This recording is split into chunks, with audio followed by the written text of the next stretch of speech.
My name is Megan. I go by she, her pronouns.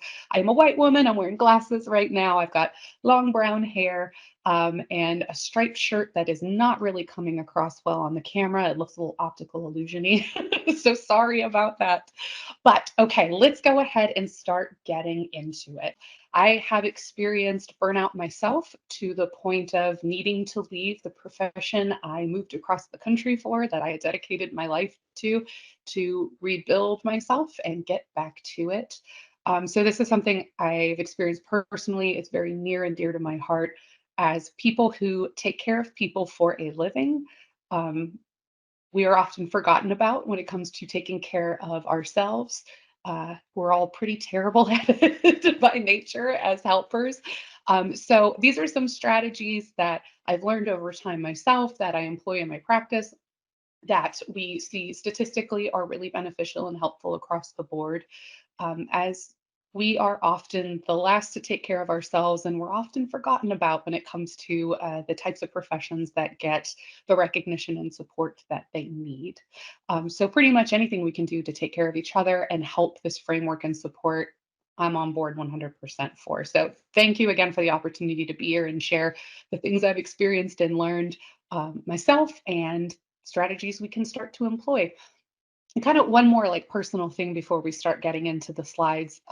Heather and I were literally talking about this last week, where I had just had my own therapy session trying to balance that intrinsic need to help and having the power to help people and balancing it with a work life balance. I would be curious how many people feel they can relate to that, where you really can't turn it off. You don't mind working an extra hour, you don't mind responding to that email, you don't mind responding to a text or a call or 24/7. I worked in at DCF, like I said, then I worked in community mental health with kids in the foster care system, and now it's a very strange transition to private practice where we close our doors and there's an answering service. I still don't really know how to process that.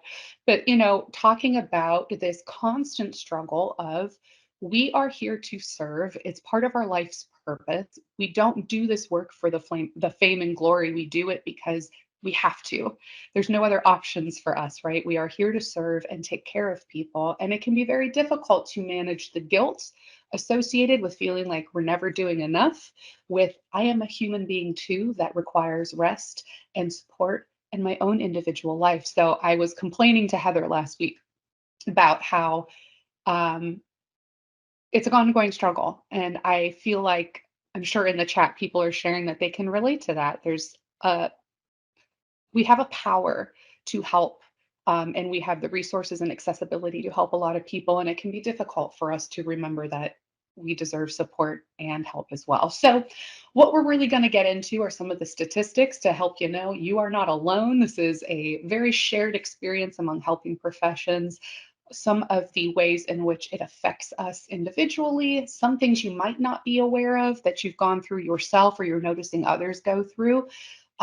We're also putting myself in this, we're terrible historians of recognizing when we're going through the experiences of burnout for thee, but not for me, right? And I say this personally as someone who is constantly trying to challenge the perception of, well, I don't really need a lunch today, or sure, I'm pretty maxed out on my caseload, but I could take a few more, or hey, I know the system is not designed to take care of people as well as I can. So let me help them navigate the system.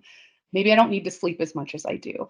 It's very easy for us to start kind of picking away at those little things to erode our self protection measures and take care of ourselves. So let's talk about some of our training objectives. If y'all would not mind advancing the slide. So, we're going to talk about some of these subtypes of burnout and the specific dynamics and their implications for helping professions. We are different from other types of burnout experienced in different industries because so much of it is tied up with compassion fatigue that we experience and these internalized rules of what we are supposed to do, standards that are pretty much always unobtainable. I bet a lot of people can relate to that too, right? There's always more I can do. I can always be better.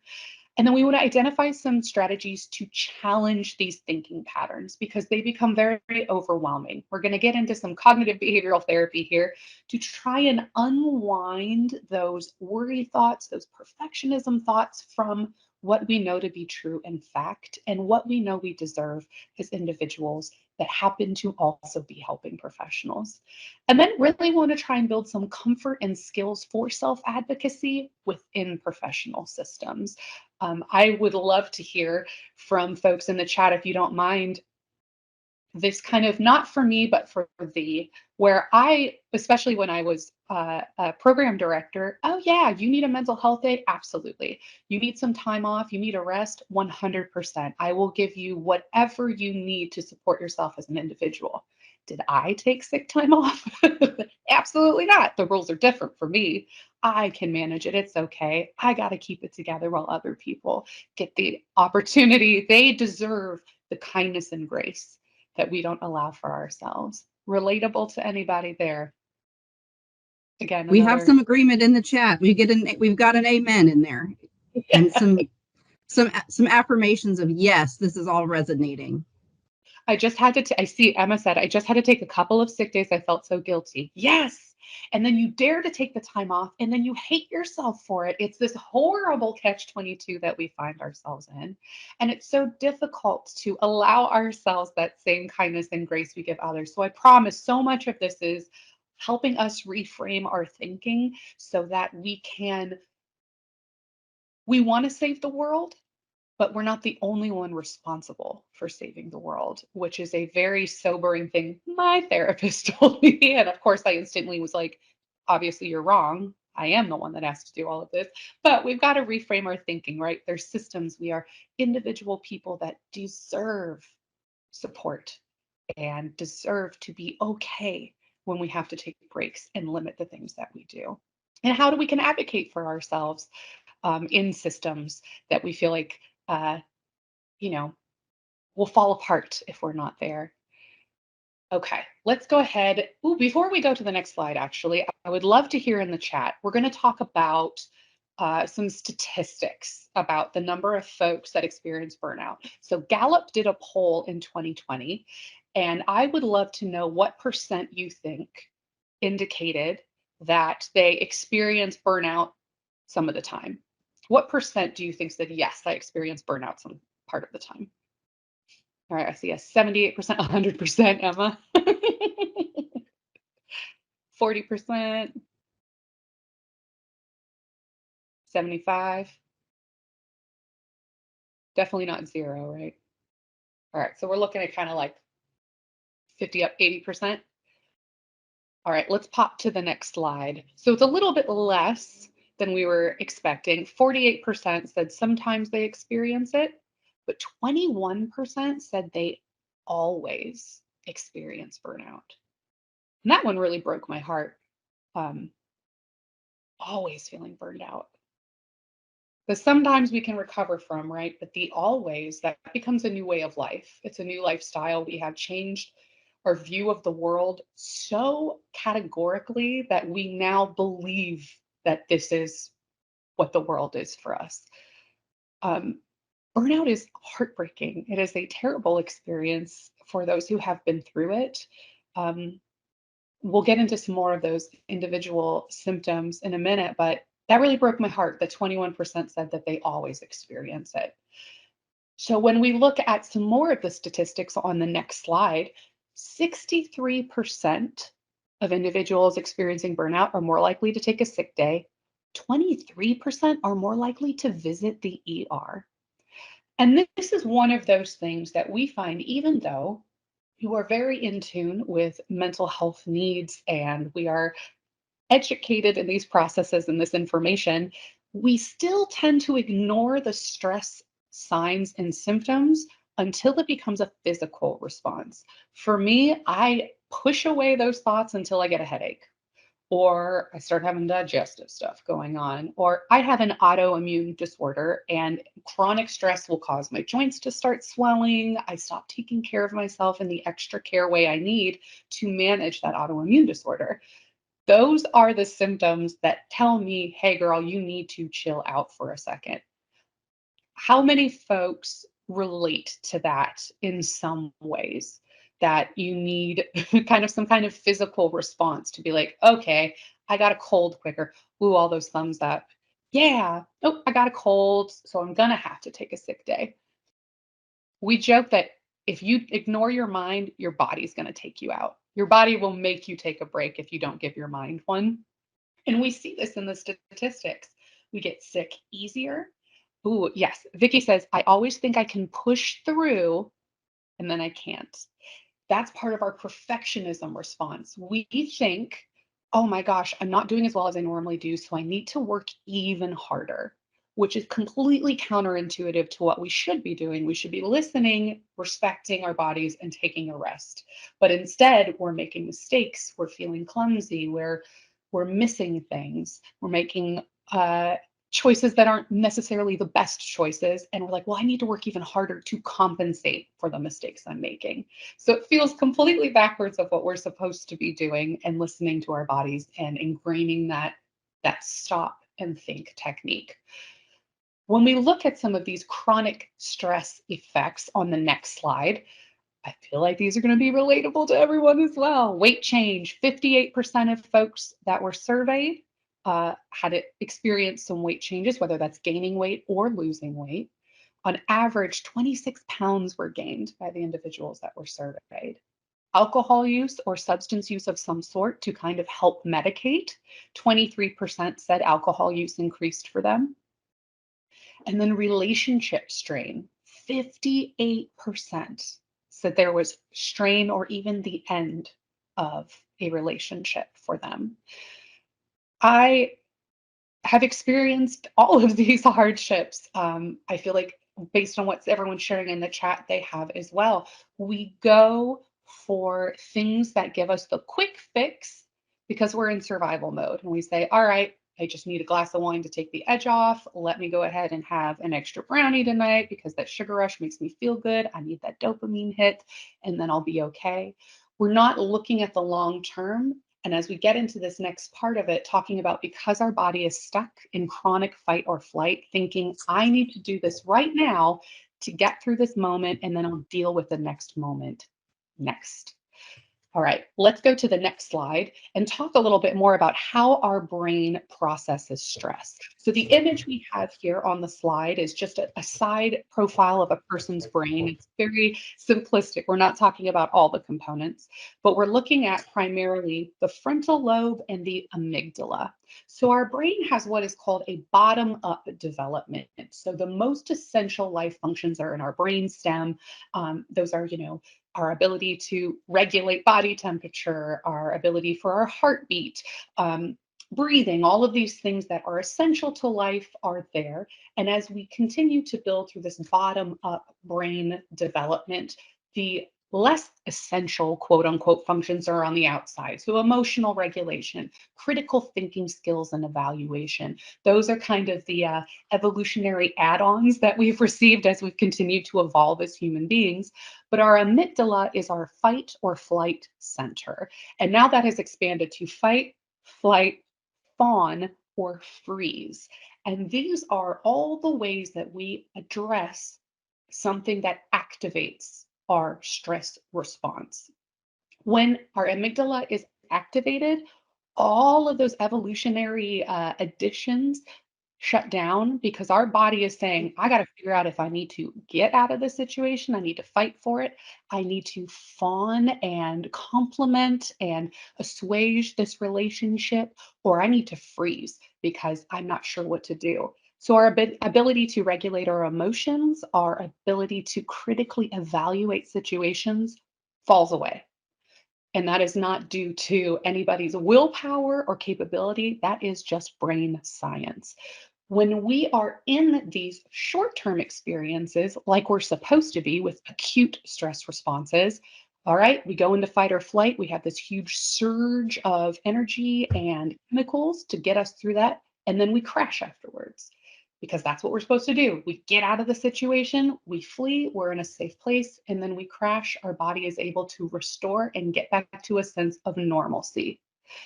When we are in chronic stress response, we never get to crash because we are constantly have this underlying level of I need to fight, flee, freeze, or fawn to get through this. As we go to the next slide, this chronic stress is cumulative. We change and adapt our cognitive and emotional abilities, our physical health, and our behavioral choices to fit within this new framework.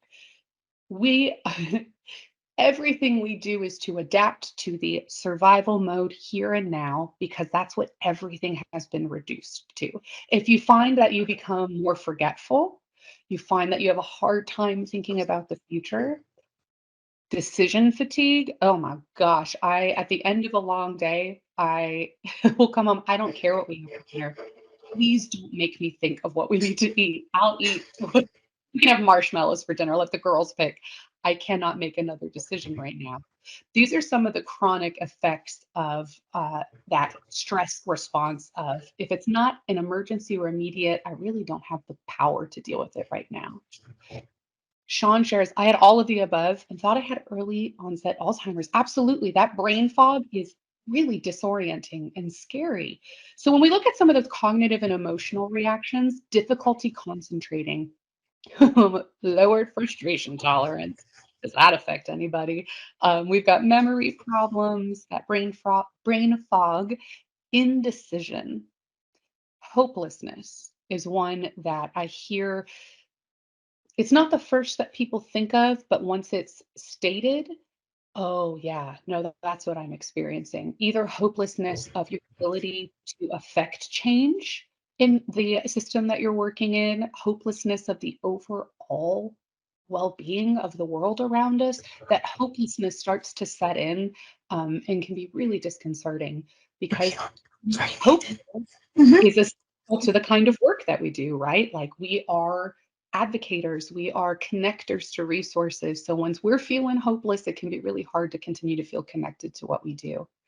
Those physical signs, y'all, headaches, digestive issues, body aches, getting sick, worsening chronic illnesses. Yes, you internalize and get digestive issues. Absolutely. Yes, heartburn, really from the top to the bottom of our GI tract, right? Like all kinds of dysregulation happens there. And when we look at the science behind it, it's because in fight or flight, we don't need to worry about digesting our breakfast. We need to figure out how to escape this bear or mountain lion or whatever our lizard brain is telling us. So our digestive tract gets a real big hit because it's not processing the way it's supposed to because it's responding as if we are in a fight or flight situation. Now, when we look at behavioral, maybe we start looking at food in a different way. One of my big telltales, and what I hear from a lot of folks that I have ADHD myself, and I hear this from a lot of neurodivergent folks, we don't eat all day long and then have a binge meal at the end of the day of whatever is terrible for you, but feels really good in the moment. Exercise, either increasing your amount of exercise because it feels like your one outlet, or the first thing to drop off because you just can't possibly make time for that right now. Sleep. Tell me how many of you are your sleep is affected the first thing when you get stressed out and overwhelmed. Either difficulty falling asleep, stress dreams, difficulty staying asleep. I have even heard it described as sleep feels like a wasteful use of my time because there's so many other things I should be doing. I also hear people needing to take naps because they've got that crash in the afternoon, or sometimes sleeping way too much. You can't stop sleeping because you're just so exhausted. Relationships, our frustration with our kids, with our partners, with the people that are close to us, um, our work relationships too, our relationship with our clients. and our work product, right? The thing that we put so much value of ourselves into also starts to change and suffer. So, with all of these, what we really want to recognize, especially for the behavioral stuff, is a big shift from your normal. So, it's not like a one size fits all of a sudden you should be sleeping this certain amount. If you were someone that slept steadily 8 to 10 hours a night and all of a sudden you're sleeping four, okay, that's a cause for concern. Or you were someone that slept 6 hours and now you're sleeping 12. What we want to look for are these changes in our regular uh, habits and our regular formation of what we do. And also, really, just to bring awareness to the fact that you are not the only one that eats a double quarter pounder at 9:30 at night, checking your emails because you haven't eaten all day and you just need some fat and salt to feel like everything's okay. So you can move forward with the next thing. Okay, let's go on to the next slide. This is a bit of a catch-22 here.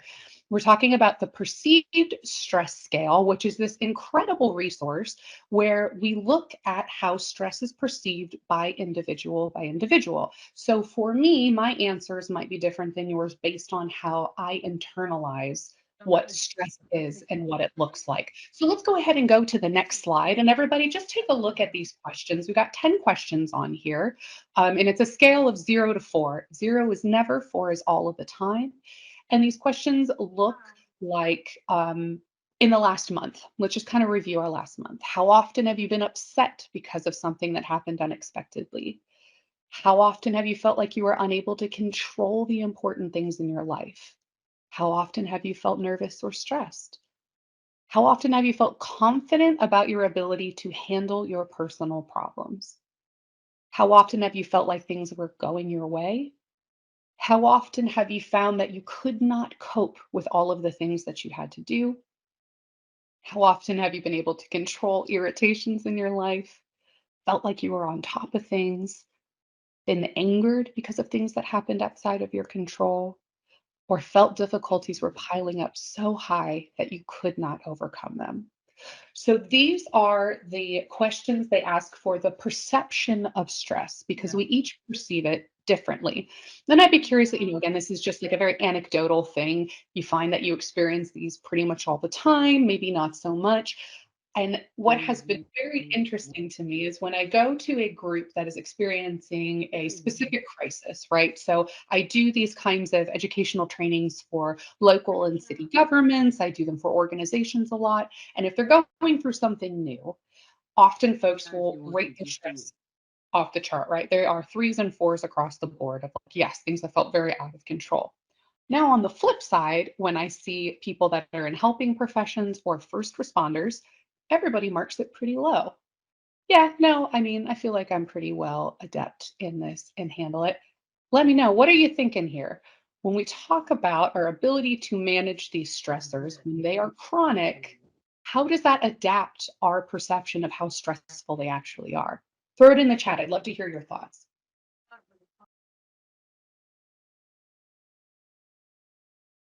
Take them to the booth to extreme. No, yeah, I mean that's something. Small things seem unmanageable.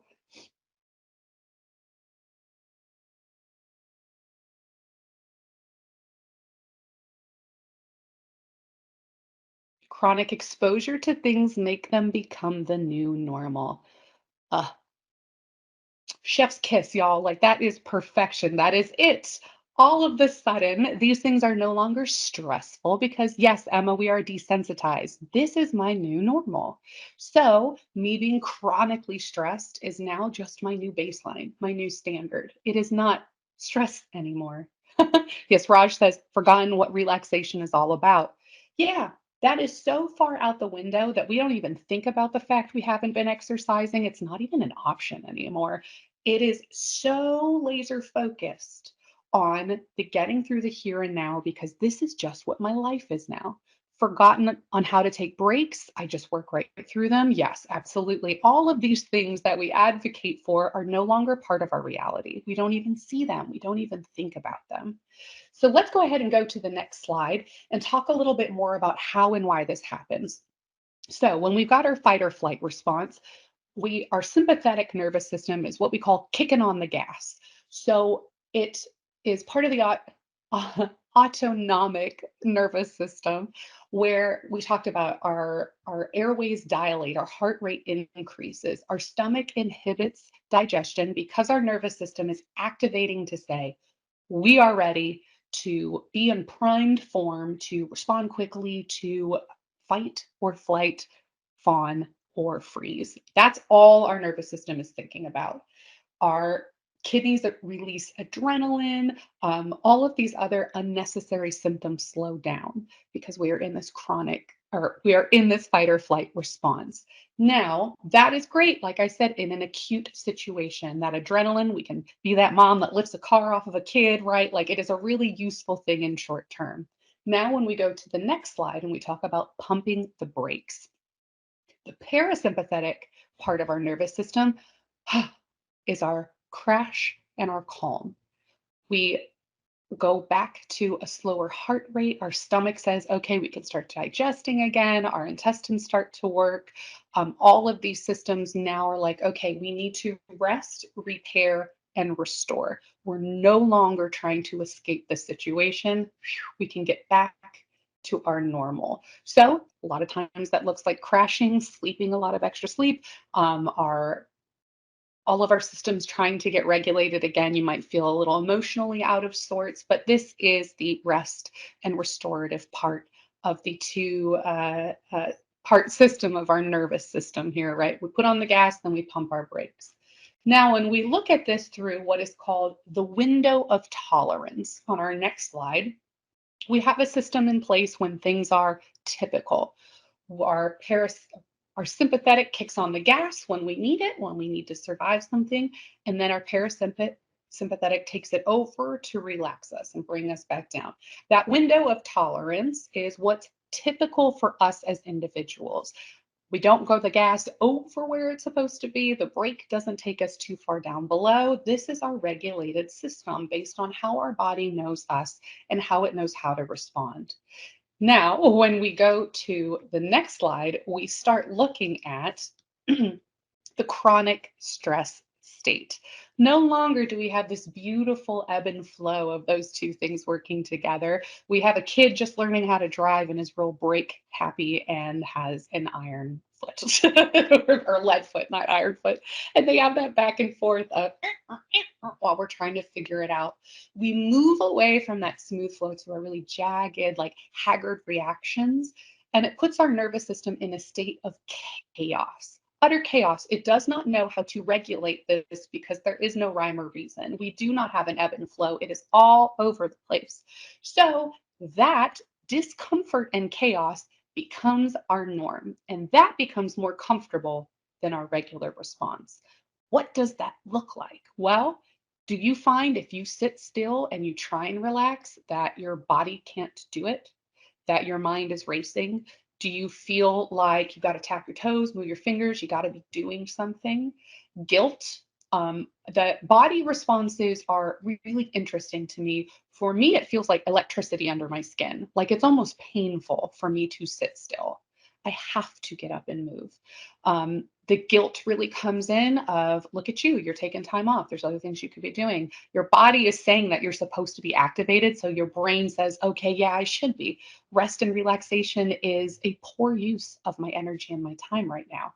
So we're kind of being gaslit by our own body here as far as like, I am activated, use me in a way that's going to be effective. So when we're always activated, our body can't take the rest to be able to get back into that rhythm, right? So we find ways to adapt to that sense of chaos. We create chaos for ourselves. We don't allow rest and relaxation. And then we crash, whether it be because our body makes us, because we get sick and we are so run down. Another part I forgot to mention about this nervous system activation, it suppresses our immune system because that is wasted energy in a crisis situation, right? So we have a suppressed immune system with this nervous system activation. So it's easier for us to get sick. We're not eating well, we're not resting, we're not exercising, we're not doing any of the things that we need to regulate our system. And then we get to a point we can't take it anymore and we crash. Does this make sense to folks Does it sound relatable? And like once we put a name and a system to it, I see what I'm going through. This makes sense to me. Okay, perfect. Just wanted to check in with that. Um, so it's another reminder, even though your brain is probably going to argue with me right now, it's not your fault. Your body is doing what it is trained to do, and it's not your fault. You are not a bad person for wanting to take a break or needing to take a break. When you get sick, your body's trying to take care of you. It's doing what it needs to do to protect you because we're not willing to protect ourselves right now, right? That guilt and that anxiety comes in and says, ma'am, you are not allowed to take a break right now. So when we look at this nervous system activation, on the next slide, it really gets into a lot of those emotional responses that are partnered with it. So when we have all of this excess of adrenaline, cortisol in our systems, it activates fear, guilt, sadness, anger, willfulness, and aggressiveness. And these all make sense in that context, right? If I'm preparing to fight a bear, I need to be afraid. I need to be angry. I'm going to be willful. I'm going to have some aggression with me. But that sadness and guilt really accompanies it as well when we are not responding in a way our body is designed to do because we feel like we're not doing the right thing because it's kind of out of whack with each other, right? It's a catabolic response. Our blood pressure is raised. Our body is primed to react. Now, when we're in a parasympathetic state, it's calm, content, relaxation. We have a release of all of those calming chemicals, the oxytocin. We have these that say, you are safe, you are loved, um, you can be content and relaxed. We are in a deficit of these when we're in that chronic stress response. Those things that bring it back for us: rest, sleep, meditation, feelings of being loved by those that matter to you. Those are the ones that help restore it for us. And those are the things, again, it feels completely counterintuitive, but they are essential for us to do to get our nervous system back to where it needs to be. So let's talk a little bit more about these dimensions of burnout you might experience. So on the next slide, we talk about feelings of exhaustion. Yes, Debbie, that's so true. It can make you feel really, really lonely when you go through those emotions and those experiences, because we then also internalize that as believing it's because I'm not doing enough. I'm not good enough. So we don't really share that with other people because we feel like it's an issue just with us. But we all go through it and we're all going through it together, but separately. And so it can be really hard to connect and share with other people when we feel like it's a flaw or a guilt of ourselves. So these feelings of exhaustion, then we start to feel distant, and then we are reduced in our professional efficacy. So exhaustion, physically, emotionally, that brain fog, the difficulty with making decisions, the real struggle with prioritizing, um, and decision paralysis is huge. Then we start to feel distant, almost detached or dissociating from the work that we do. Um, it's no longer, it's like a self-protection method we put in place. I need to detach from this a little bit because I am too invested. My heart's hurting too much with what I do. I need some space. And then we can't care anymore. If anyone has gotten to that point where you don't care because there's nothing left to give, that's a tough spot for us to come back from. So the feelings of exhaustion and the distance are places that are a little bit easier for us to recoup. But sometimes when we are to the point where we don't really care about the impact of our work anymore, we need to take a more intensive step away from what we do, get a little bit longer of that rest and relaxation. Like I said, I left the field. I had to leave the field for myself and for my well-being. Took about a year and then got back into things, and that helped me reframe, but I don't want to do that again. So what are the things I need to do preventatively to stop that from escalating to that level? So when we look at some of these potential progressive signs on our next slide, the first is we hear some complaints about exhaustion. Fatigue, tiredness, low on energy. It feels unshakable. It feels like no matter how much sleep I get, I just can't get this fog away from my brain. It can be chronic and continuous. We might see some of those behavioral components The individual appears pessimistic about the work, maybe having overt negative view, appearing unmotivated or disinterested or uncommitted. I've seen folks go through this again when I was at DCF, where I don't feel like what I'm doing is making enough of a difference in this really oppressive system we're in. I'm just one person. What's the point? So those are some signs that someone is feeling as if they are not influential themselves. They're a cog of a bigger machine. Report feeling despondent about their role, maybe appearing disorganized or forgetful, irritable, anxious, depressed, lack joy related to their work. And then again, those physiological symptoms that we've talked about, headaches, stomach problems, or heart racing, that electricity under your skin, those feelings of being activated but not knowing really what to do with it. So can burnout make you physically sick? Our next slide says, why? Yes, it can. Like we talked about, right? We're suppressing that immune response and that immune system. We talked about being more likely to engage in substance use, which also negatively impacts our ability to regulate and take care of ourselves. And there is some evidence that burnout can affect women and men differently, where women are more likely to have musculoskeletal problems. I'm so sorry, and males are more likely to have cardiovascular illnesses. So we could see those developing in chronic health ways as well. It could even increase the risk of heart disease, type 2 diabetes, and even infertility. And that one was very fascinating to me because when we look at the sympathetic nervous response, it talks about suppressing our reproductive organs because we don't need to worry about that right now if we're worried about how to escape the situation, right? So if we're in a chronic state, it can really affect fertility, which I thought was all of these unintended consequences and experiences that shape our lives when we go through this chronic response. And this can get us stuck into a vicious cycle that is both cognitive and physical. And we see on the next slide that these factors can lead to anxiety, which then causes our burnout, which then leaves us with a sense of depression that can swing us back into anxiety, right? Anxiety about needing to be perfect with everything, needing to cover all your bases, take care of everyone and everything with the limited resources and time you have. Then we get burnout. Then we feel really guilty, sad, isolated, and are pretty darn cruel to ourselves in that sense of depression and detachment from what we do. And then that has the fun sweep back up into anxiety of you're not doing enough. Why aren't you helping people? Why aren't you being more productive? And we can get into this really, really awful, vicious cycle. So there can be situational factors, individual factors, and relational factors that can affect all of these things. So one that's been huge for me recently is I've been a workaholic my whole life. I recently moved to Panama City to be with my soon to be husband, and I have an instant family now. I am a bonus mom to two beautiful girls.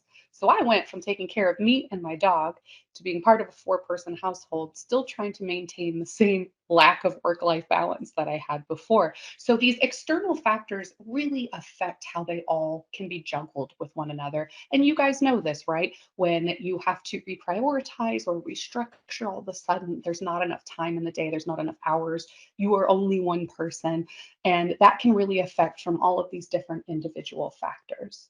So let's talk about some of the models that we can put in place to help challenge this from a work standpoint. So we're going to look at how we can reframe our work, and then we're going to look at how we can really employ rest and relaxation strategies for us as individuals. Let's look at our job demands resource model. That's our next slide, which is talking about the amount of resources and the amount of demands that we have. So when there is a low demand and a high level of resources, we've got low strain, we've got high motivation. Ha ha ha, as if that ever happens, right? Anybody currently in a state of very low strain because you've got all the resources you need and you don't have to worry about making sure everybody has what they need? That never happens in a helping profession. It's a dream for all of us. But when there's a high level of demand, but also a high level of resources, we've got average strain, right? But we still have our high motivation. When we have low demand and low level of resources, low strain, average motivation, right? There's nothing really kicking you in the keister to get you moving forward. But when there is a high demand and a low level of resources, we've got really high strain. and low motivation. So let's talk about that in the chat a little bit more.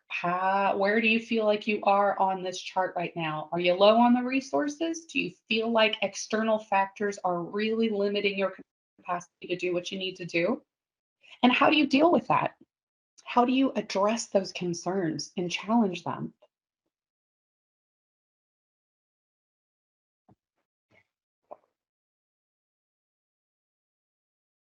Saying, listen, Heather, I'll probably need your help because I can see some of them popping up in the chat. I'll get one or two that pops up, but I don't get the full. High strain, low motivation. Just keep moving forward, says Trisha. Progress is a win. I like that. Slow progress is still progress is a quote we have at my therapy office. Our hands are tied a lot of the times.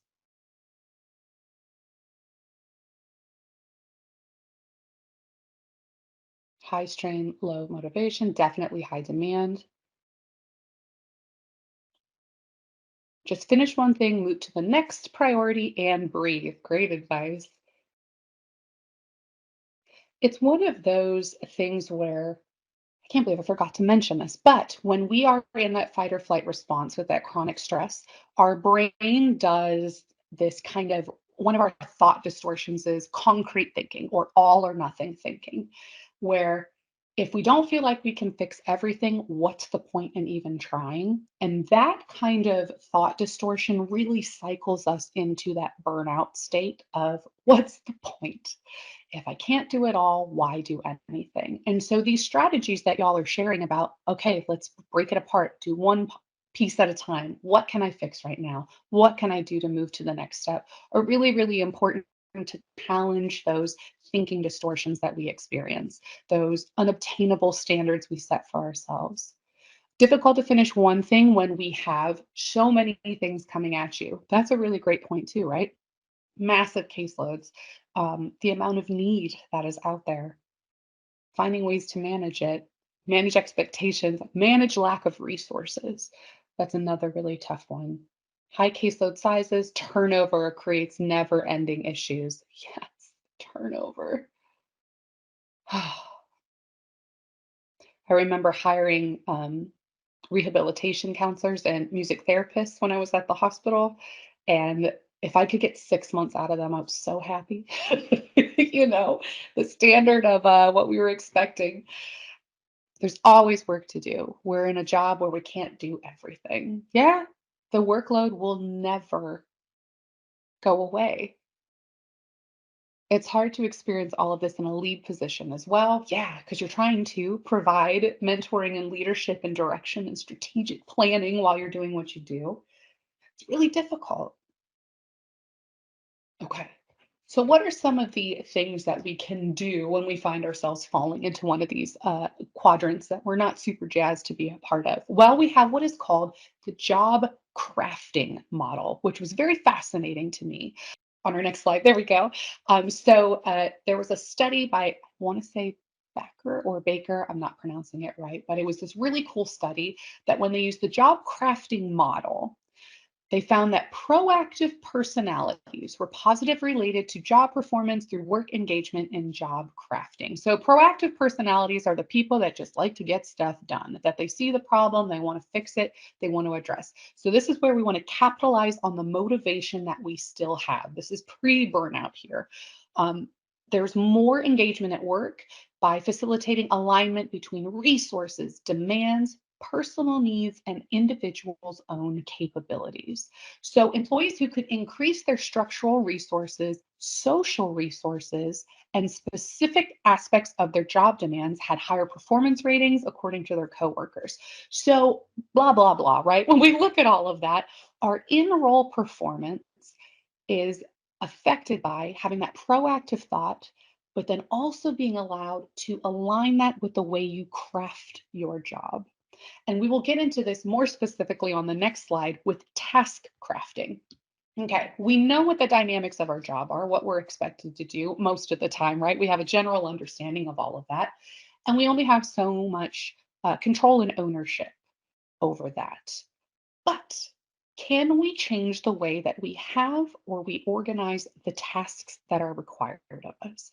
Now, this is one I do all the time whenever we do strategic planning for different organizations, because it's very easy to be caught in that, well, this is just the way it is. We want it to be equal across the board. Everyone should have the same expectations and goals. Yes, to an extent.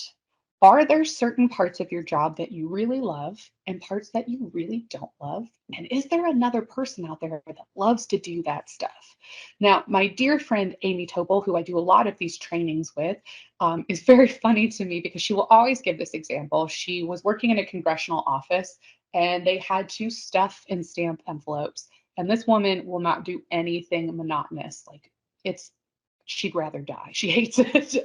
But there was someone in her office who loved that because they could pop in a podcast and it was something that was tactile. They felt themselves moving. It was a constant sense of accomplishment because they could see the progress being made. So instead of Amy agonizing over this each month, she handed it over to somebody that enjoyed that task. Are there ways that we can revamp the work that we do? The order you do it in, the dynamic, the process, the nature of the work. Are there ways to connect with people on your team, with your supervisor? Hey, I really love this piece of the job. This one is really hard for me to focus and get motivated on. How can we change those things? How can we adapt and work together and help each other in this helping profession with these types of tasks? Another example, when I was over the music therapy department, I had an individual who loved to do palliative care and go to the medical hospital we had on the hospital campus and do one-to-one visits and help individuals with end of life care. I had another person that really loved large group activities. I had another one that really loved to do educational goals through music therapy. Now our standard job performance is required they all do all of those things. But what if we changed it? What if Bobby does the one-to-ones? What if Tatiana does large group? Their happiness increased dramatically, the quality of services increased dramatically. And I know that this is a luxury that might not be universal here, but all of us have control to a certain extent of what those responsibilities are and how we can shift them. Any thoughts? I hear there's a lot of supervisors, directors, people in positions of authority. What kind of flexibility do you have there for this task crafting and the ability to change and adapt things? What would that look like if we gave that flexibility to individuals and gave them that ownership? How could we make that happen? So, partnered with task crafting, we also have what's called relationship crafting. Same kind of concept here, right? Changing up our interactions. What stakeholders or involved parties could be added to this process? Whose opinion could be really helpful here? Are we running on steam and we just keep doing the same old things and we need something to revamp our thinking process? Who can we turn to for those things? Um, who has a fresh view of this and isn't so tired of talking about this over and over again? Those bits of interaction and the change can, in and of itself, be intrinsically motivating, but also gives us more resources and more connection to individuals. These networks that y'all have are just truly incredible. I get through my relationship with Heather, I have just always been so blown away at the way that these networks develop and grow, helping each other out in the ways that we can. Who knows about this? Who can I pull on? Who can support me?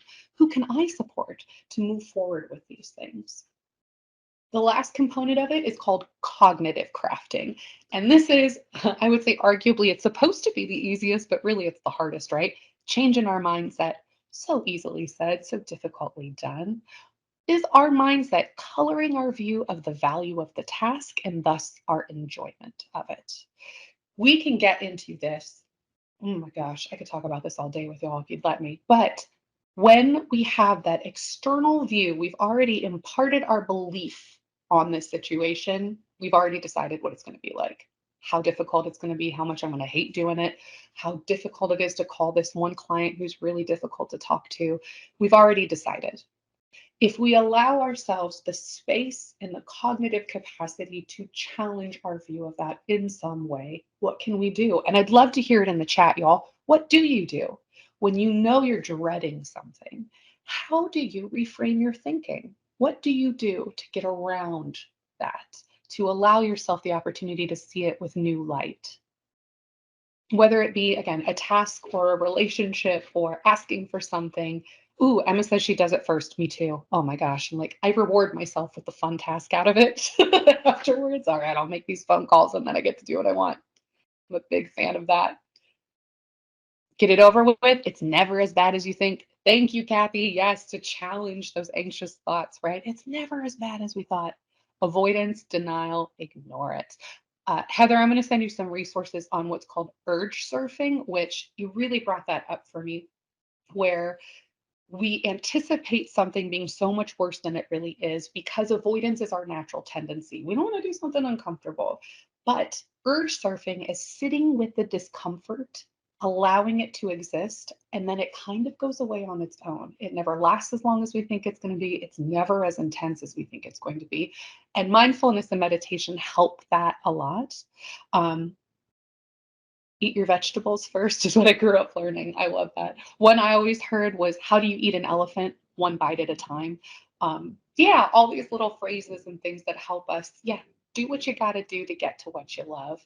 But it would also really implore you to talk to other people you adore, people who you value and respect. Again, I'm just, Heather, this is just about you now. She gives me great perspective. When I'm feeling in a rut or I'm stuck, I go to the people I trust to help me reframe my thinking and remind me what it is I'm doing. Something that I also just adore, if you guys have probably do some version of this or have thought of it before, especially when I was working in community mental health with mandated clients in the foster care system, the wins were few and far between, right? That system is inherently flawed. But when I got a win, I had my supervisor told me, keep it, make a note of it, have something that you can see what the win was, because it's going to fuel you for the next 6 months. You will get through what you got to get through off of that one positive experience. And it's so true. We really don't need that much as helpers, right? We give and give because we love to give, but we just need a little bit of refuel here or there. So I do actually, up on my bookcase, you can't really see it behind me, but I have a memory box of every card I've been given, every drawing my kiddos have done, every letter, every email. And then I've written down exchanges. I've had verbal exchanges, sharing it with people I care about. I can't believe a client said this to me today. I'm where I'm supposed to be. This is all worth it. I care about all of this. Someone just mentioned 2 hours from now, this is going to be behind me. Great point. Yes. Is this 5 minutes going to ruin my day or just be a bad 5 minutes? So helping us prioritize with that. Okay, we've got about 5 minutes left. I'll probably go over if anyone's able to, but if not, I'm going to get to the really important points here of learning about rest and restoration. So when we look at our next slide, there were two main articles that I pulled from that were really fascinating to me. So Sacred Rest by Dr. Sandra Dalton Smith talks about this methodical approach to rest as a necessary tool for health. So it's a diagnostic approach to rest, essentially. And you think about rest as a treatment option after undergoing some type of medical procedure, right? Rest after surgery, after an accident or an injury. Sacred Rest discusses this methodical approach as a necessary tool for health. Rest is in our Maslow's hierarchy of needs just as important as housing, as food, as water, as air. If we don't have rest, we cannot recuperate. It needs to be viewed as an essential component of living. And we need to reframe our thinking with that. So she really blew my mind with that. It was such a beautiful, eloquent way of, no, it is not only important, it is essential for living.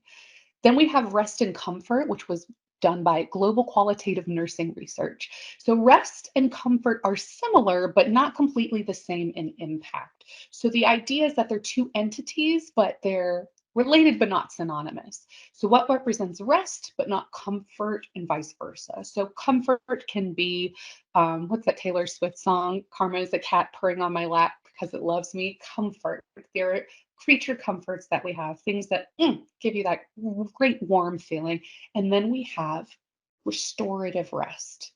Let's take a look at the 7 types of rest that are explored. So we think about the physical rest a lot, right? Being able to chill out, but then our bodies won't let us. So, what are some other types of rest that we can attune with in order to get that sense? So, not just physical, we have mental, emotional, social, sensory, creative, and spiritual.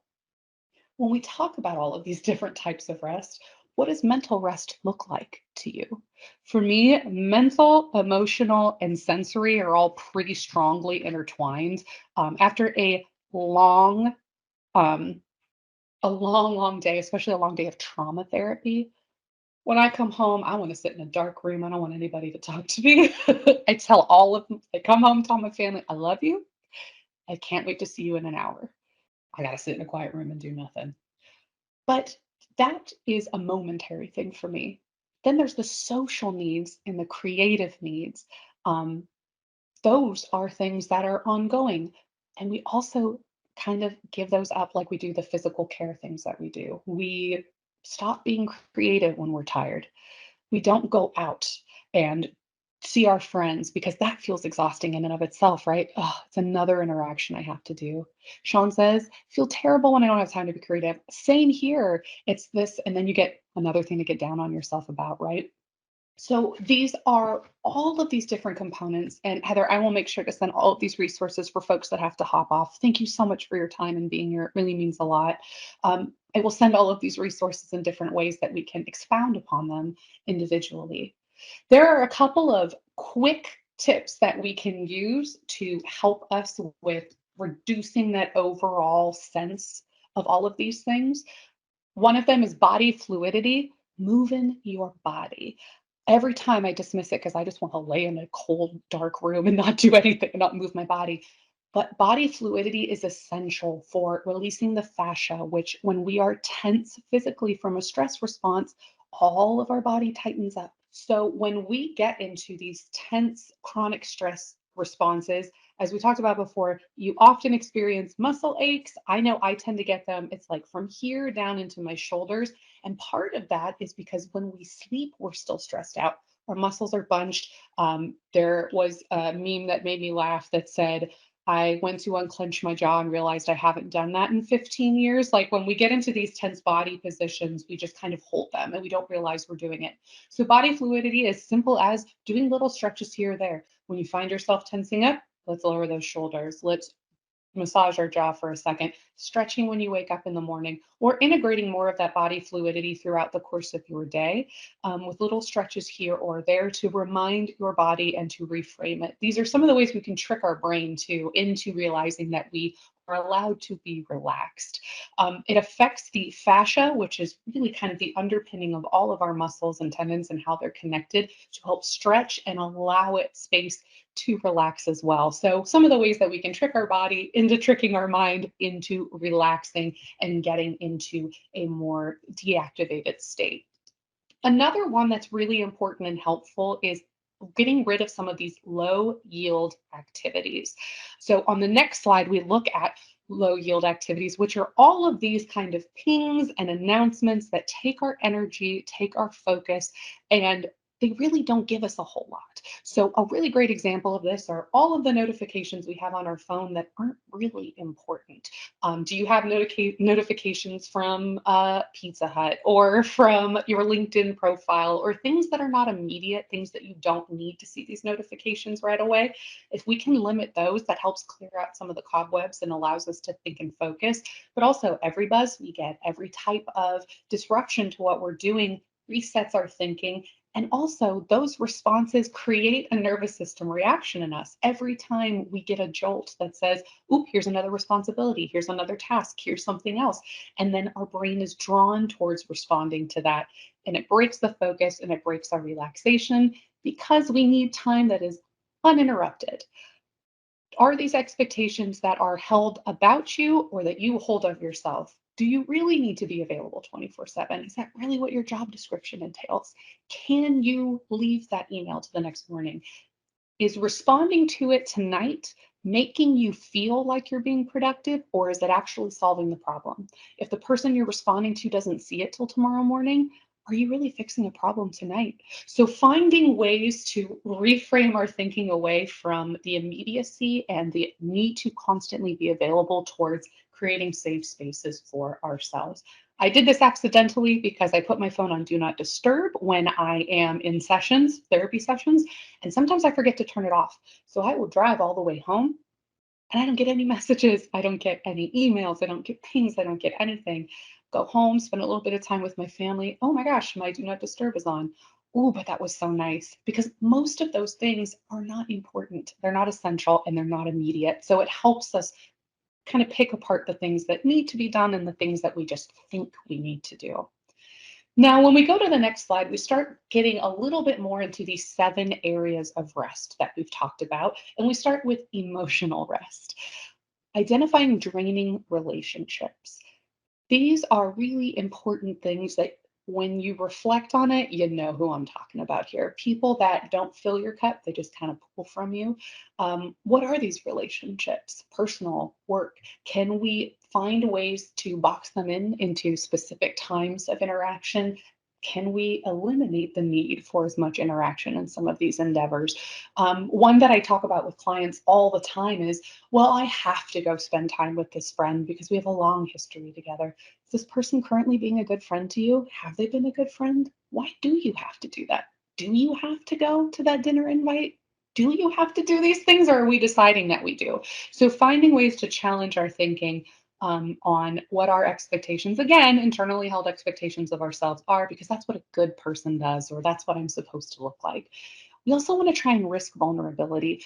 We've mentioned this earlier today with folks talking about it's really isolating to be in burnout or to be approaching burnout because it's not something you're supposed to be able to talk about because everything is telling you this is a you problem and a flaw with you, not something that is universally experienced by people in the helping profession. So let's risk some vulnerability. Let's reach out to people that can help us reframe our thinking and connect with us and remind us we're not alone. I do this with Heather all the time. I'm like, hey, am I crazy? And she says, hey, I experienced that too. And it helps remind me I'm not the only person going through this. We all experience it. And it's really delightful to know that somebody's in your corner. So allowing yourself to not be perfect all the time and be vulnerable can really give us that great sense of connection. And then comparison, it's the thief of joy, which is very easy to say and very difficult to do. What I'm supposed to be doing at this point in my life, what everybody else's family or profession or achievement looks like compared to me. Especially in my 20s, I was completely incapacitated by this. Somebody was younger than me in a position higher than me. Somebody had all of these other things that I felt like I must be behind.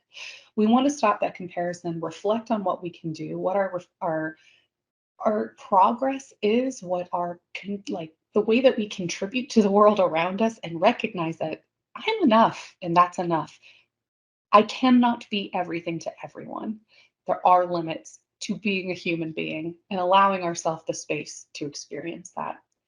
When we look at our social interactions, we talked about that a little bit in the emotional slide, but what are those relationships? What does social interaction look like for you here on our next slide?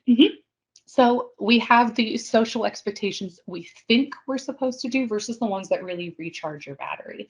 If you are someone that loves to be the life of the party and go to these big events and mix and mingle, that can be a battery refill for you. If you are someone that hates the idea of that, but the concept of being social says going to a party and doing all these things, you're masking, you're putting on a personality, which is even more draining. Maybe it's having a hangout with a close friend. Maybe it's sharing, learning about a book that you're reading together. Maybe it is sending memes back and forth with someone because you just don't have the energy to talk about things right now. What are the social relationships that make you feel rested and restored? And how can we spend more time connecting with those people and less time trying to support this idea of what we are supposed to look like and how we are supposed to act? Now, somebody mentioned this next slide before, and I relate very deeply to it, the idea of your creative rest and energy. The first thing that I don't want to do anymore, I'm a painter, I'm a musician. I stopped doing all of those things because My work is more important. Those are leisure. Those are fun. Those are not what I should really be doing. Soon as we start thinking that way, that should be a red flag for us. No, they are necessary for me to be the best version of myself. I need to paint. I need to create. I need to make music. If I don't do those things, I'm not me. So allowing ourselves to challenge the guilt and create space for the things that make you who you are, and allowing the belief that those are okay in investments in yourself. Similar to the idea of that rest is essential as food, water, and shelter. Being creative is a part of that too. Your brain requires it, needs to feed off of the ability to be creative.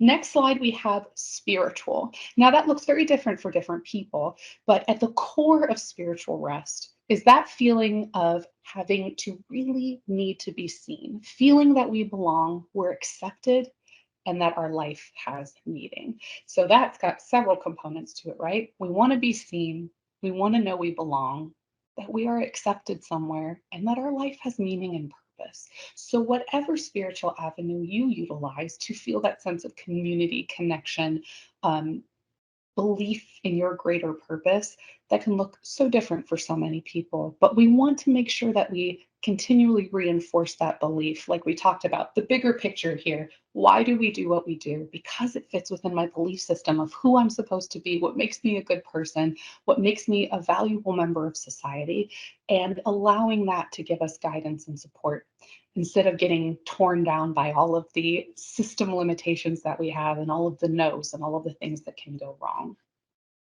Let's talk a little bit about self-care versus caring for yourself.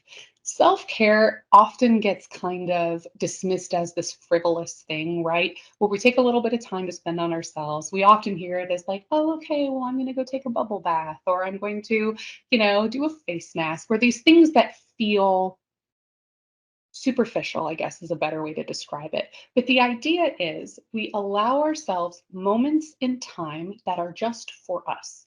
No matter how frivolous it is, you get to pick what you want to do with that time. It's for you. You are not helping anyone. You are not serving anyone. You are not being pulled into the responsibilities you have. You're just being you, whatever that looks like. For some people, it is that. For me, it's that dark room at the end of the day because I can't talk to anybody and I need a moment to recharge my battery before I can be emotionally present. For others, it's doing things that bring them joy as far as their hobbies.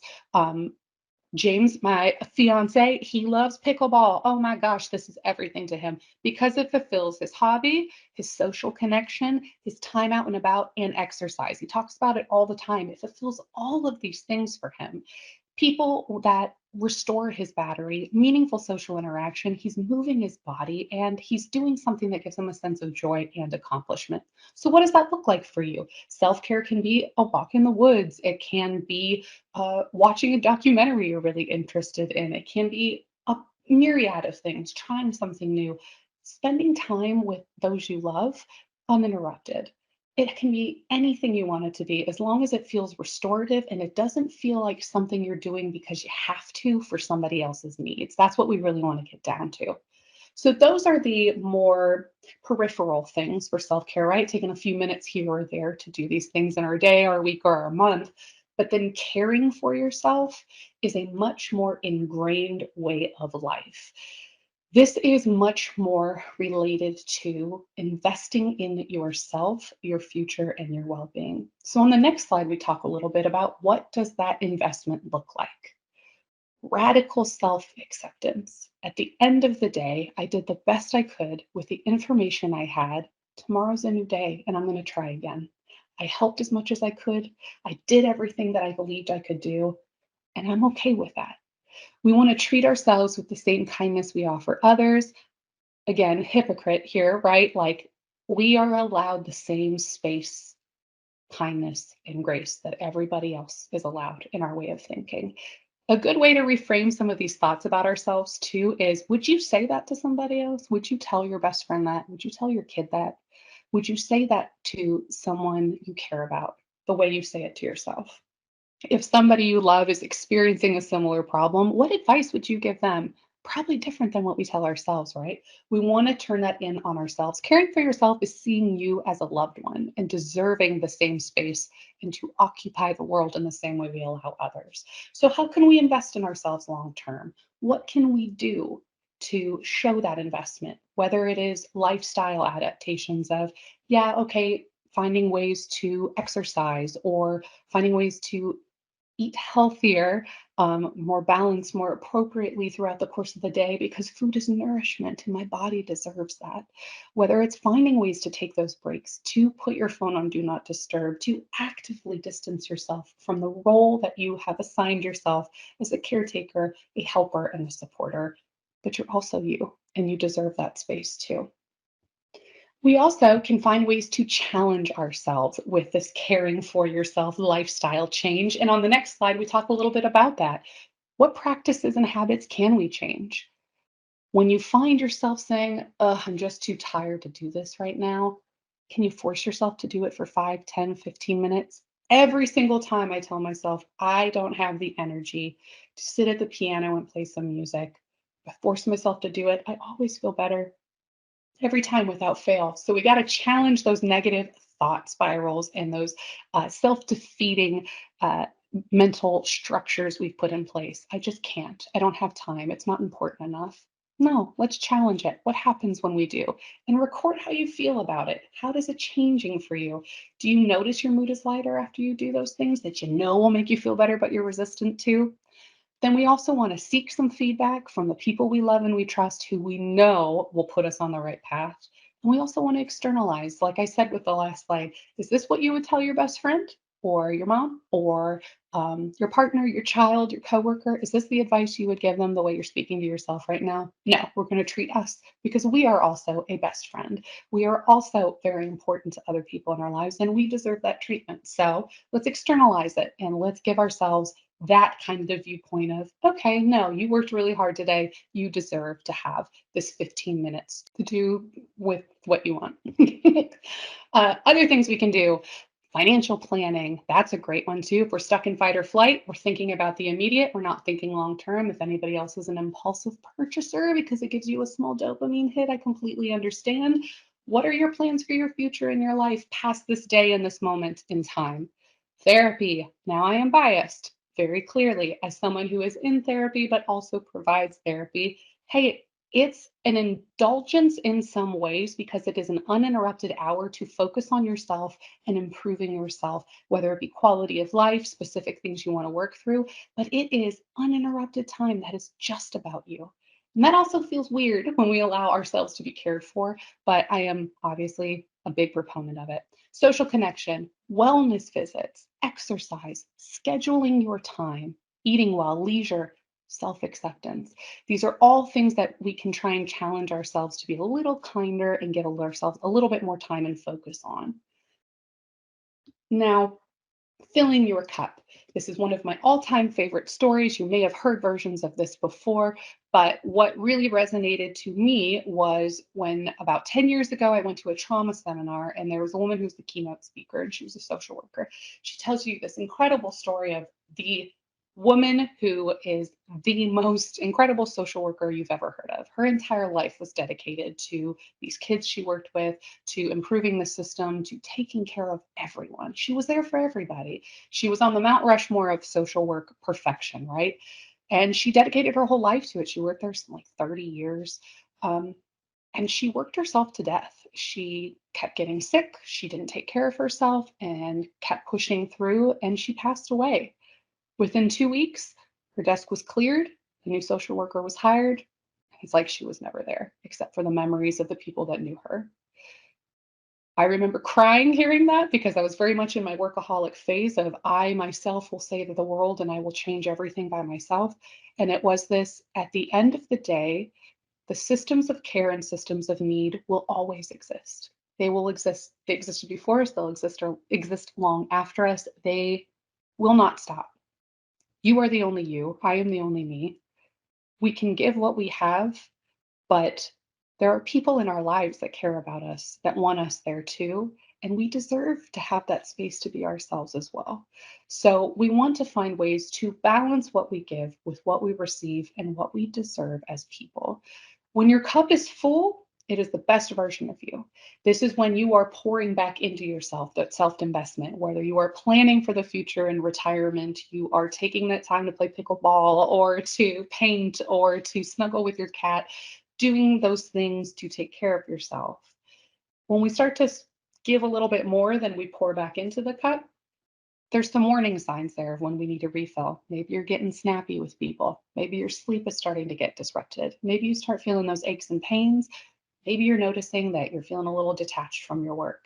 That's when we need to take that information and put more into our cup.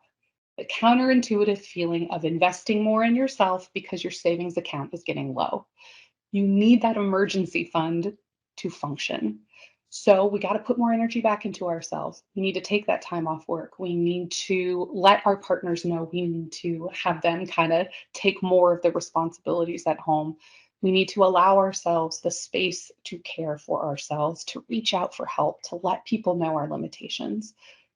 We want to really try and avoid getting to the bottom of the cup because you cannot fill from an empty cup. And that's what burnout is us continuing to try and going to an empty well to get something out of it, but there's nothing left. And that's when we take the long-term breaks from what we do, when we leave the practice, when we can't care anymore, when we're not good to ourselves or anybody around us. So the more preventative work we do to refill when we spill a little bit of that cup out to others, the better equipped we are to be the best version of ourselves, and the easier it is for us to recuperate and recover from when we go through something stressful. All right, my dear friends, on this next slide, this is my contact information. I work at a beautiful practice called the Therapy Room here in Panama City. I am here for you in any capacity. Do you have questions about the content? Do you have questions about therapy? Do you just want somebody to chat to help with resources or think through things? Give me a call, give our office a call. Anything we can do to be supportive. Again, helpers got to help each other. We are all such a huge sense of community. Consider me here at your disposal, whatever you need. Again, because I'm a hypocrite. So come find me anytime and I will help you when I can. And we will figure out how to navigate this stuff together. Thanks, Megan. We appreciate you being here and for all of this needed and valuable content. It was a great discussion today. We appreciate your time. We really want to make sure you have some other tools in your toolbox to leave you with. We have a few other webinars about understanding burnout and self-care that are available if you really want to continue looking into ideas about better understanding burnout in VR counselors and in your there's even one that's very interesting. It's talking about the ethical practice of rehabilitation professional self-care. So exercising self-care as part of being an ethical professional. I thought that was such an interesting perspective that I know I hadn't really thought about. So want to make sure you have these here. They're in the PowerPoint presentation that you can also find that will be linked. Lastly, we encourage you to email NCRTM with any questions. If you like this presentation and would like to see additional presentations on similar topics, please let us know your ideas. We're really open to feedback. We want your suggestions. We want to deliver meaningful and engaging content to you. So please share your ideas at ncrtm@neweditions.net. The National Clearinghouse of Rehabilitation Training Materials, NCRTM, is maintained by New Editions Consulting, Inc., and sponsored by the U.S. Department of Education Rehabilitation Services Administration, RSA, under contract number 9199021C0033. However, these contents do not necessarily represent the policy of the Department of Education, and you should not assume endorsement by the federal government. Thank you again and have a wonderful rest of the day. This concludes today's event.